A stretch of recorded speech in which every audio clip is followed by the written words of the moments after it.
हमारे बीच में आलू भाई आलू नौजानी ये आप जैसा देख सकते हैं, संघर्ष एकता सफलता।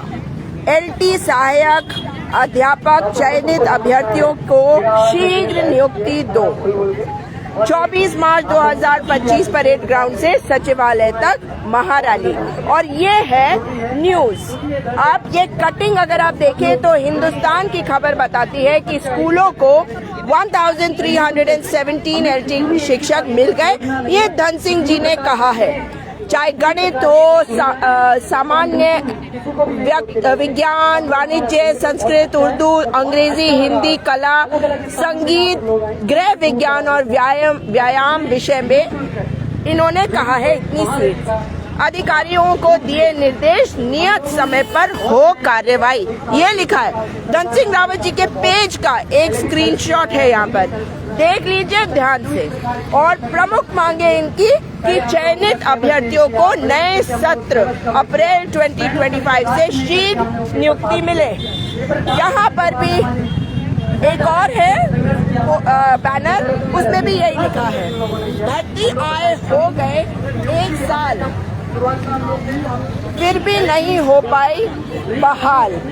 आश्वासन की भेंट चढ़े हम, इसलिए बेरोजगार है खड़े हम। हमें भीख नहीं अधिकार चाहिए, अब उक्ति नहीं बस नियुक्ति चाहिए। बहुत बढ़िया।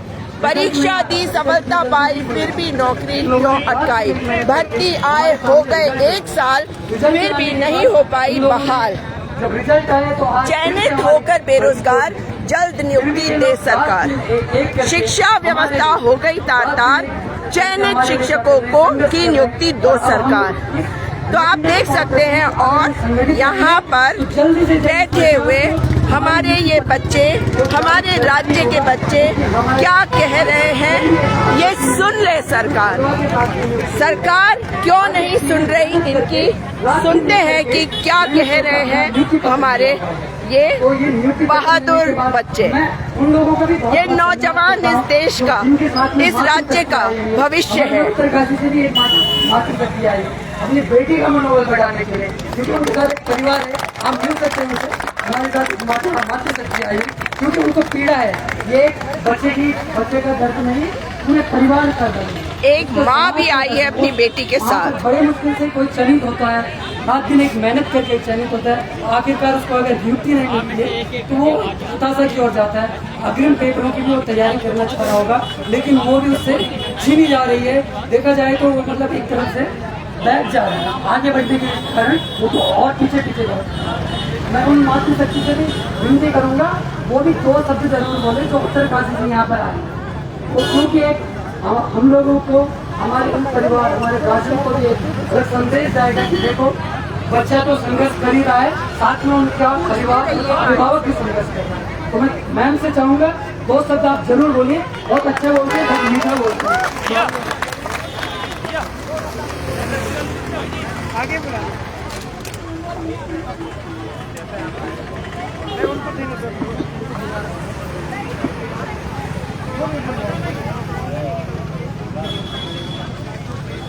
यहाँ पर आए सभी बच्चों को मेरा बहुत बहुत आशीर्वाद।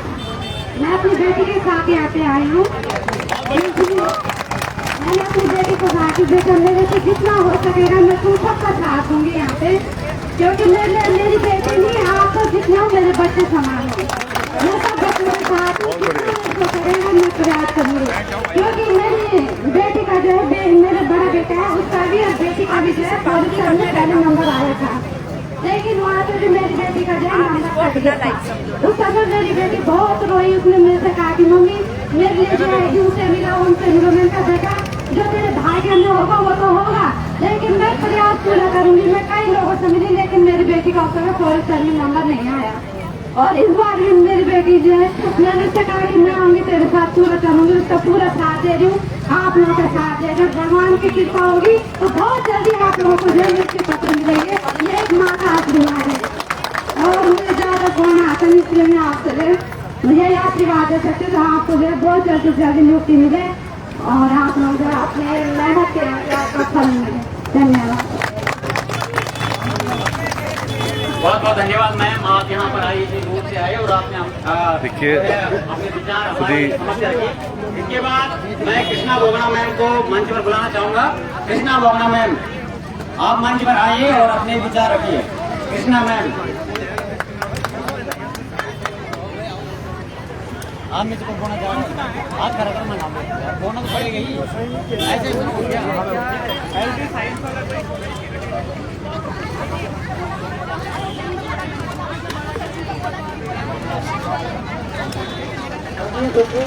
अपने भाव को व्यक्त जरूर कीजिए, अपनी पीड़ा को दूर कीजिए, क्योंकि कभी कभी क्या होता है कि हमारी भावना हमारे शब्दों के साथ जुड़ी होती है और शब्द ही कभी कभी हमारी सफलता है। दो शब्द जरूर बोलिए वहाँ कभी, आप इतने दूर से आए हैं, आप ही बोलिए, एक अलग सा प्रभाव पड़ेगा, क्योंकि आप लोग हमारे अभिभावक के रूप में हमारे साथ आए हैं। आपकी एक छत्र छाया हमारे ऊपर है, वो छत्र छाया बनी रहे। इस प्रकार से आपसे निवेदन है कि दो शब्द आप जरूर हमारे मनोबल के लिए जरूर बोले। आइए हो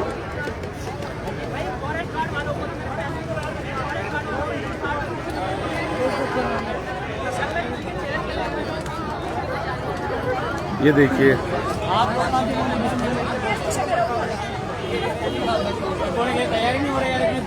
सभी बच्चों को मेरी तरफ से बहुत बहुत धन्यवाद, बहुत बहुत प्यार।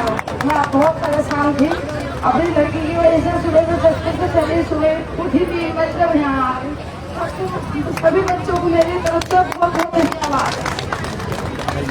देखिए कितना दर्द है एक अभिभावक के अंदर में। जसपुर चढ़ा, वहाँ से माता सुबह 3 बजे रात उठकर एक अपनी बच्ची के भविष्य को संवारने के लिए रात दिन चल रही है। कितनी मेहनत कर रहे होंगे, आज बड़े मुश्किल से उनके बच्चों को सफलता मिली और अंधकार में जो अभी फिलहाल हम लोग रोड कर रहे हैं। जब तक सरकार ये सब चीज़ नहीं समझेगी, एक अभिभावक का दर्द नहीं समझेगी, तब तक हम लोगों को कैसा, मतलब हमारा उत्तराखंड राज्य कैसा परिपक्व होगा, कैसे इस उत्तराखंड राज्य का विकास होगा, कैसे विकसित होगा, ये एक सोचनीय विषय है। सरकार इसमें जरूर सोचिएगा। धन्यवाद। और हमारे साथ में हमारे साथी सुनील राठौड़ी भाई कुछ अपने भावों को व्यक्त करेंगे, तो आइए सुनिएगा। हर हर महादेव साथियों,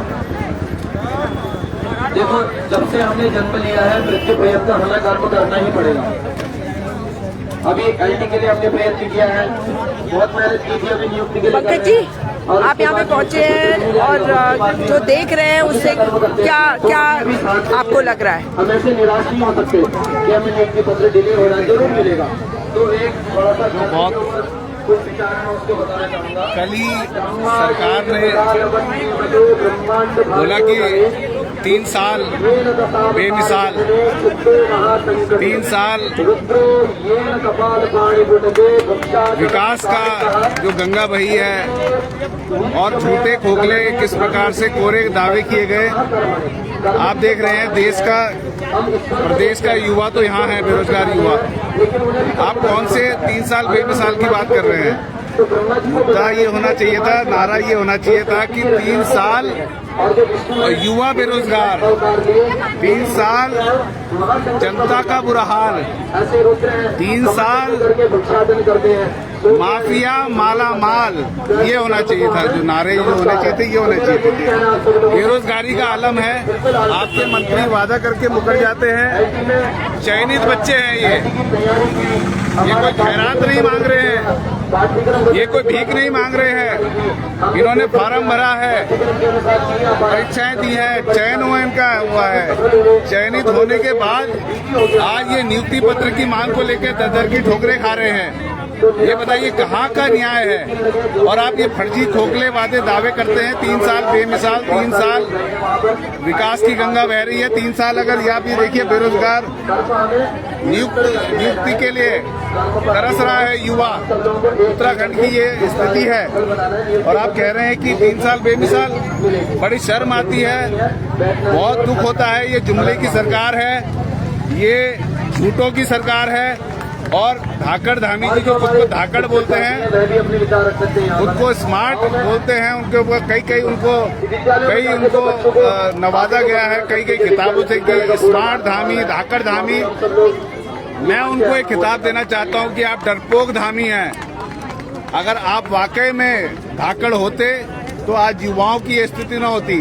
ये युवा बेरोजगार जो है ये नियुक्ति पत्र मांग रहे हैं, ये चयनित हो चुके हैं, ये खैरात नहीं मांग रहे हैं आपसे, पर आप इतना डरते हैं। आप अपने चाटुकार लोगों के साथ इतने घिरे हुए हैं कि आपको सब तरफ हरा हरा नजर आता है, जबकि यहाँ पर देखिए किस प्रकार से युवा सड़कों पर है। तो मैं कहता हूँ बहुत शर्मनाक है, और युवा आज सड़कों पर है।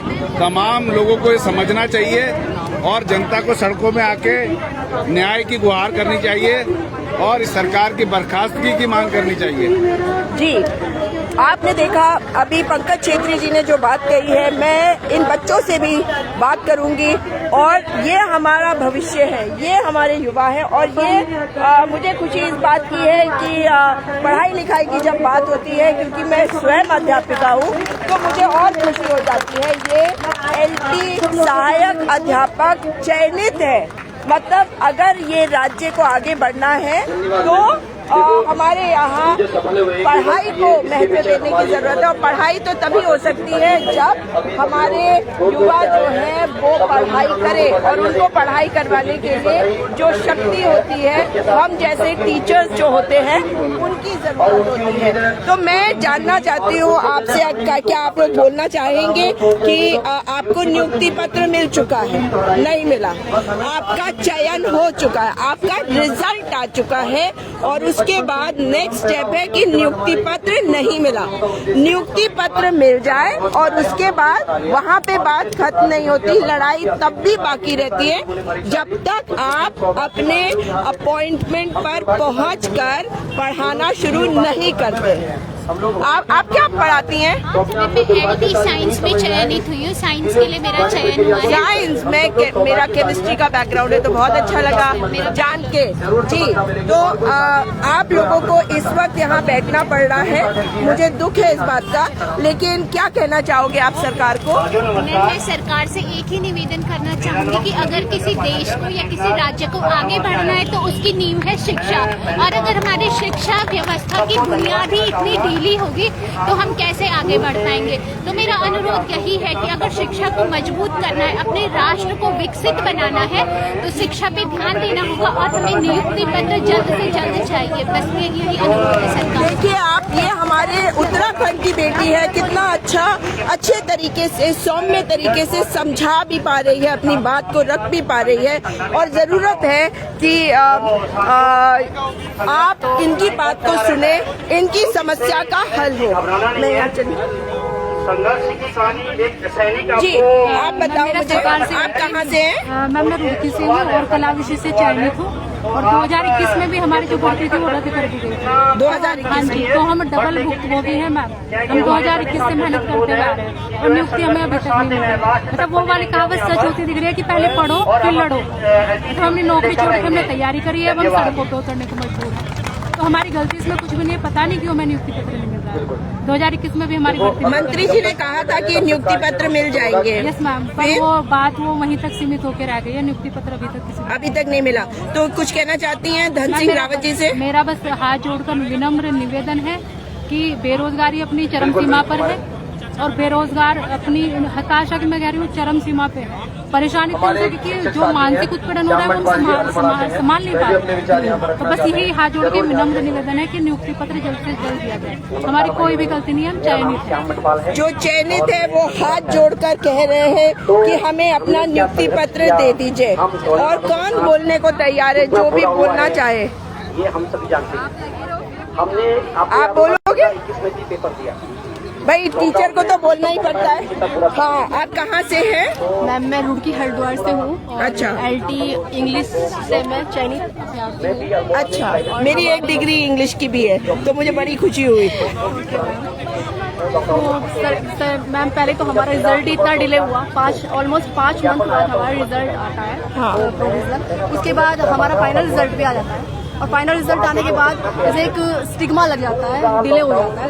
अब हम भटक रहे हैं, बार बार ये कोर्ट केस आ रहे हैं, इतने सारे केसेस लग रहे हैं मैम इस भर्ती के ऊपर, और सरकार के जो लॉयर्स हैं, जो आयोग के लॉयर्स हैं, कुछ भी नहीं कर रहे हैं। वहाँ पे वो मजबूत पैरवी नहीं रख रहे हैं, जबकि जो प्रतिवादी है उनका केस जो है वो बिल्कुल कमजोर नहीं है उसके अंदर। और अगर चाहे सरकार तो एक दिन में उसको बहाल करा देती है और अपने मजबूत पैरवी करा, लेकिन सरकार की मनसा ही नहीं लगा जी। तो इस तरह से हम लोगों के साथ हमारी फैमिली भी सफर कर रही है। बिल्कुल हम देखिए, आप इस धूप में हमको यहाँ पे बैठना पड़ रहा है, क्या हमको शौक थोड़ा ही ना है मैम इस तरह से इकट्ठा होकर ये सब करने का। बिल्कुल, और वो भी टीचर्स का तो ऐसा बनता ही नहीं है। स्कूलों की हालत उत्तराखंड की आप सब जानते हैं, यहाँ पर शिक्षा का क्या हाल है। अगर ये लोग योग्य टीचर को जल्दी अपॉइंट नहीं करेंगे तो फिर ये कैसे उम्मीद कर सकते हैं कि हमारी शिक्षा का जो स्तर है वो ऊपर उठेगा। हमारा राज्य तो वही पिछड़ा हुआ रह जाएगा ना। तो मेरी सरकार से यही दरख्वास्त है कि कृपया करके इस भर्ती को जल्दी से बहाल करें, ताकि हम लोगों को भी पढ़ाने का मौका मिल सके और जो बच्चे हैं उनको भी पढ़ने का मौका मिल सके। धन्यवाद। थैंक यू जी। देखिए, बच्चे यहाँ पर जो बैठे हैं ये हमारी मातृ शक्ति है, ये हमारी बेटियां हैं और उत्तराखंड राज्य की बेटियां पढ़ाना चाहती हैं, पढ़कर आई हैं और एग्जाम को उन्होंने क्लियर किया है। तो क्या सरकार सोई रहेगी? क्या सरकार जागेगी? और जागेगी तो कब जागेगी? नवंबर गया, रिजल्ट नहीं आया, दिसंबर भी चला गया। बड़ी मुश्किल से रोते पीटते, इनकी कई मिन्नतें करते, इनके हाथ जोड़ते, तब जाके 10 जनवरी को रिजल्ट देते हैं। उसके बाद फिर ये चलो ठीक है, डीबीटी प्रोसेस हुई। उसके बाद अब जब आपका 9 फरवरी को रिजल्ट आ गया था, सब कुछ हो गया था, इन्होंने रिजल्ट नोटिफिकेशन देते कर दी, सही से लिस्टिंग कर रहे लोग। उसके बाद क्वेश्चन सही बनाना क्या किसकी जिम्मेदारी है? इतने पढ़े लिखे क्लास 1 ऑफिसर हमारे यूपीएसएससी में, उसके बावजूद भी इतना गंदा पेपर उन्होंने सेट किया है कि जो वो स्टैटिस्टिक्स विभाग को कौन सा क्वेश्चन मुझे समझ याद तो नहीं है, उसमें क्यों 2 ऑप्शन राइट हो गए? क्या इनको एक पिन पॉइंट सटीक क्वेश्चन बनाने नहीं आता इनको? तो क्यों बिठा रखा इनको आयोग में? सरकार क्यों पार हुई है इनको? तो इनके खिलाफ भी एक्शन होना चाहिए। और हमारी सरकार से एकमात्र मांग है कि अगर ये पंचायत चुनाव से पहले हमारी इस मांग को पूरा नहीं करते हैं, हमारे नियुक्ति पत्र जारी नहीं करते हैं, तो हम सबको social media, WhatsApp, Facebook, X, इन सब पर सरकार का बहिष्कार करना चाहिए। क्योंकि जब हमारी सुनी नहीं तो हम इनको क्यों सपोर्ट करें? हम जिन भी गाँव से बिलोंग करते हैं, उत्तरकाशी, पौड़ी, टिहरी, आपका क्या कहते हैं चमोली, अल्मोड़ा, बागेश्वर, चंपावत, जहाँ से भी हम बिलोंग करते हैं, तो हमको इनका विरोध करना है और एक ही मांग रखनी है कि हमारे ऐसी की नियुक्ति किसी भी तरह, क्योंकि हमने इसके लिए बहुत खर्च किया है। और जितने भी यहाँ पे कलाकृति है, क्योंकि मैं कलाकृति हूँ, मुझे पता है मैंने कितना पेन झेला है। ठीक है, 3 महीने बाद की तारीख लगी थी हमारी, 3 साल हमने केस लड़ा। पहले तो हमने 2018 में 150 पद शामिल करवा